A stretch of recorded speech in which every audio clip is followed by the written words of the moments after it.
അങ്ങനെ ഞാൻ വീണ്ടും കാർഡ്ബോർഡ് എടുത്തു. പെട്ടെന്ന് വരച്ചു, പെട്ടെന്ന് വെട്ടി. ടിങ് ടിങ് ടിങ്. ടാസ്ക്. സെലോ ടേപ്പ് കറക്കി കുറച്ചു നേരം പോയി. കിട്ടി കിട്ടി. Eureka Eureka. ഇത് മിക്കവാറും നിങ്ങൾക്ക് അറിയാവുന്നതും ഞാൻ കുറെ കണ്ടിട്ടുള്ളതുമാണ്. ഒന്ന് ട്രൈ ചെയ്ത് നോക്കാം.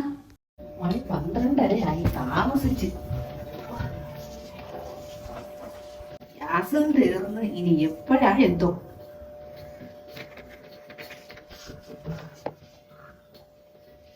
എന്തോ പട്ടി വിടുന്ന നടന്നതൊക്കെ കാണിക്കുന്നില്ലേ? ഭയങ്കര ചൊറിച്ചി.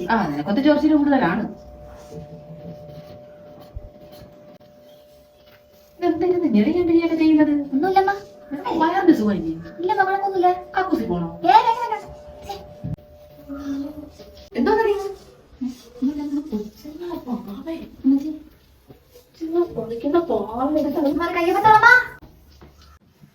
ആ ഒരൊറ്റ എറിയിൽ എനിക്കുള്ള പഞ്ഞി കിട്ടി. അപ്പൊ എന്റെ ക്ലൗഡ് ലൈറ്റ് ദേ ഇരിക്കുന്നു. സംഗതി ഒരുവിധമൊക്കെ ഒത്ത്. എങ്ങനെയുണ്ട്? നിങ്ങൾക്ക് ഇഷ്ടായോ?